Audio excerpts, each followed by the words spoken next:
Ladies and gentlemen, what I'm about to share will fundamentally change your understanding of modern warfare. When tanks aren't racing across fields and missiles aren't lighting up headlines, most Westerners assume it's business as usual. They couldn't be more wrong.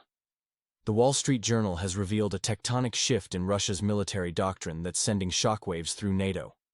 Moscow has abandoned the spectacular for the systematic, choosing a strategy that's as methodical as it is menacing, a war of attrition that asks, whose battery will die first? Picture a chess grandmaster who doesn't flinch in the fifth hour of play. No drama, no flashy moves, just cold, calculated pressure. Russia's new approach targets everything simultaneously: logistics, artillery positions, air defense systems. They're not taking territory. They're taking time itself. What's truly fascinating is that even analysts from the opposing side acknowledge this paradigm shift. As one military observer noted, "Stop counting kilometers, start counting losses." This admission speaks volumes about the psychological impact of Russia's strategy. The genius lies in its simplicity: steady, relentless pressure, day after day. Each artillery barrage is like a jackhammer against resources. Each tactical move erodes defensive capabilities. Western support arrives not like a steady IV drip, but like occasional Sunday morning coffee. Present, but inconsistent. This isn't about rapid victories or headline-grabbing advances. It's about the cold mathematics of attrition, where success is measured in endurance rather than territorial gains. Russia has effectively changed the rules of engagement, forcing their opponent into a prolonged contest where industrial capacity and resource management become more crucial than battlefield heroics. For NATO, this presents a nightmare scenario. Their traditional response mechanisms aren't designed for this type of warfare. It's like watching a sprinter suddenly forced to run a marathon, with dwindling supplies and wavering support. Let's examine how this strategic shift affects ordinary citizens and what it means for global stability. The heavens are filled with prayers, not rockets. While the West understands this, they maintain a facade of diplomatic deafness. What's convenient for them? Extending congratulations on Constitution Day, handshakes, and discussing another aid package. But these packages are like letters without addresses, lacking proper logistics centers, rotation plans, and sustainable replenishment. The Kremlin appears to be executing a masterful strategy. They're not merely buying time, they're filling it with calculated actions. While forces desperately fight for every meter and demand immediate air defense systems, Russia operates systematically. Reconnaissance, artillery, aviation, calibration, pause, and repeat. It's not about storming, it's about systematic degradation. Want me to analyze the situation in your region in my next video? Let me know where you're watching from. The truth is that the country bordering Russia lacks not just resources, but systematic approach. Individual victories and generals' frontline visits make good television, but don't hold the front. Modern warfare is mathematics, daily shell counts, transportation kilometers, rotation sustainability, not just who takes better selfies. The system is showing cracks.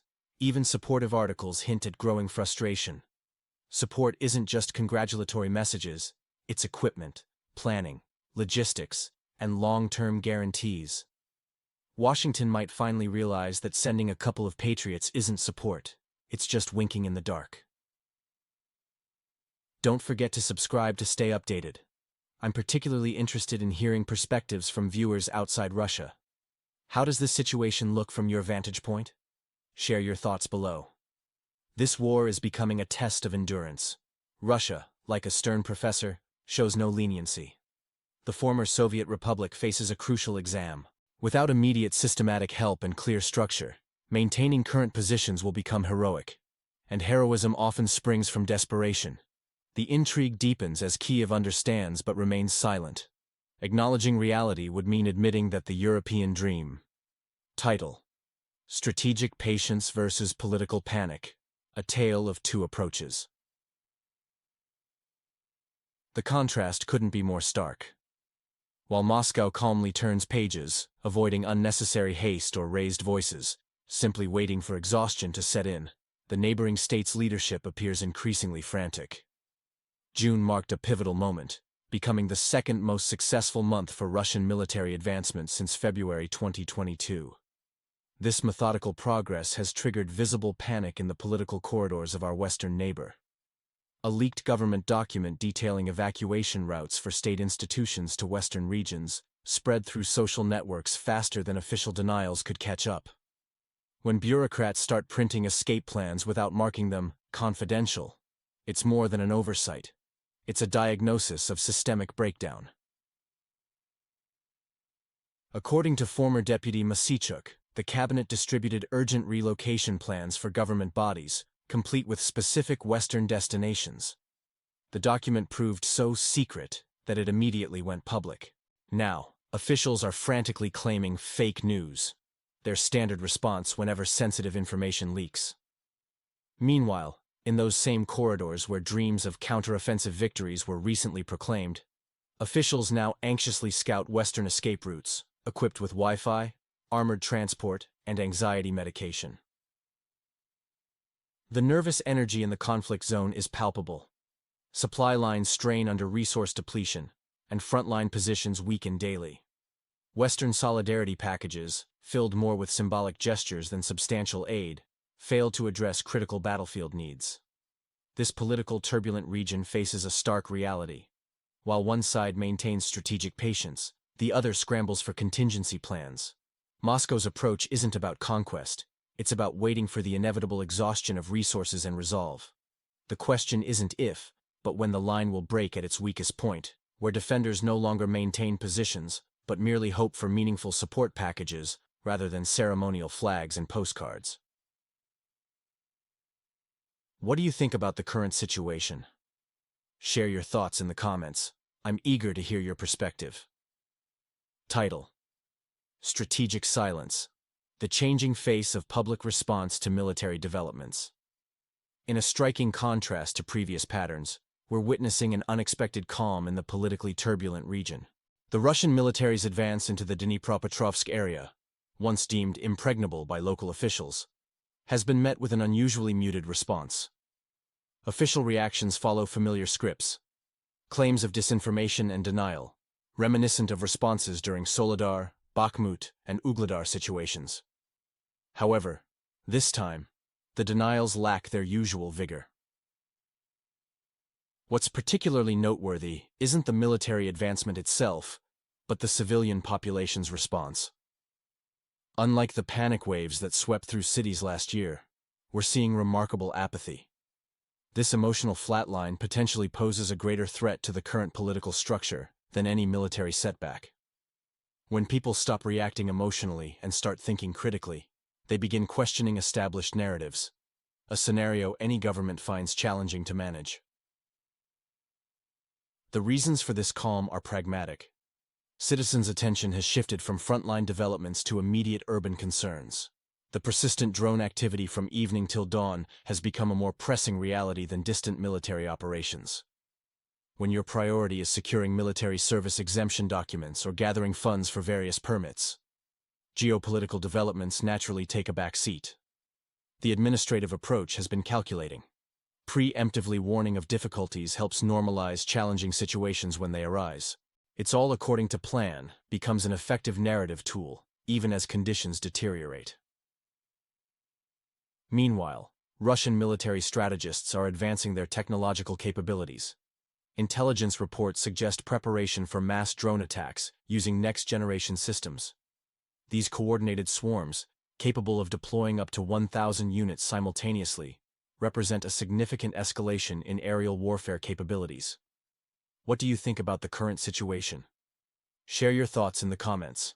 I'm sure my viewers are informed experts, and I'm eager to hear your perspective.